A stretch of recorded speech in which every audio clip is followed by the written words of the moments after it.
मेढक और चूहे की कहानी। बहुत समय पहले की बात है। किसी घने जंगल में एक छोटा सा जलाशय था। उसमें एक मेढक रहा करता था। उसे एक दोस्त की तलाश थी।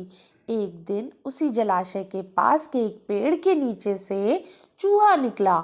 चूहे ने मेढक को दुखी देखकर उससे पूछा, दोस्त, क्या बात है? तुम बहुत उदास लग रहे हो। मेढक ने कहा, मेरा कोई दोस्त नहीं है जिससे मैं ढेर सारी बातें कर सकूं, अपना सुख दुख बताऊं। इतना सुनते ही चूहे ने उछलते हुए जवाब दिया, अरे, आज से तुम मुझे अपना दोस्त ही समझो। मैं तुम्हारे साथ हर वक्त रहूंगा। इतना सुनकर मेढक बहुत खुश हुआ। दोस्ती होते ही दोनों घंटों एक दूसरे के साथ बातें करने लगे। मेढक जलाशय से निकलकर कभी पेड़ के नीचे बने चूहे के बिल में चला जाता, तो कभी दोनों जलाशय के बाहर बैठकर काफी बातें करते। दोनों के बीच की दोस्ती दिनों दिन काफी गहरी होती गई। चूहा और मेढक अपने मन की बात अक्सर एक दूसरे से साझा करते थे। होते होते मेढक के मन में हुआ कि मैं तो अक्सर चूहे के बिल में उससे बातें करने जाता हूँ, लेकिन चूहा मेरे जलाशय में कभी नहीं आता। ये सोचते सोचते चूहे को पानी में लाने की मेढक को एक तरकीब सूझी। चालाक मेढक ने चूहे से कहा, दोस्त, हमारी मित्रता बहुत गहरी हो गई है। अब हमें कुछ ऐसा करना चाहिए जिससे एक दूसरे की याद आते ही हमें आभास हो जाए। चूहे ने हामी भरते हुए कहा, हाँ जरूर, लेकिन हम ऐसा कैसे करेंगे? दुष्ट मेढक फटाक से बोला, एक रस्सी से तुम्हारी पूंछ और मेरा एक पैर बांध लेंगे, तो जैसे ही हमें एक दूसरे की याद आएगी हम उसे खींच लेंगे, जिससे हमें पता चल जाएगा।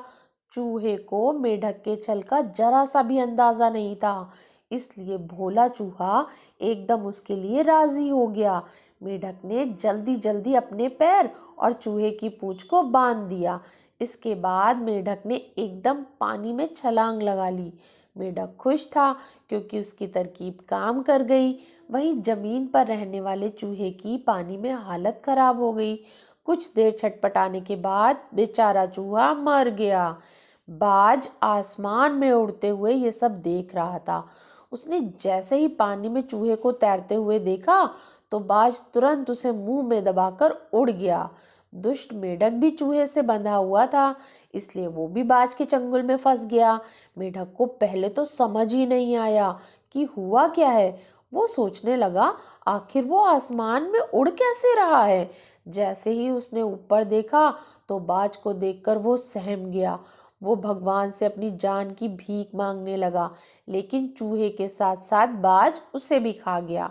मेढक और चूहा की कहानी से सीख मिलती है कि दूसरों का नुकसान पहुंचाने की सोच रखने वालों को खुद भी नुकसान उठाना पड़ता है। जो जैसा करता है वो वैसा ही भरता है। इसलिए बच्चों, दुष्ट लोगों से दोस्ती नहीं करनी चाहिए और हर किसी की हाँ में हाँ नहीं मिलानी चाहिए, बल्कि अपनी बुद्धि का भी प्रयोग करना चाहिए।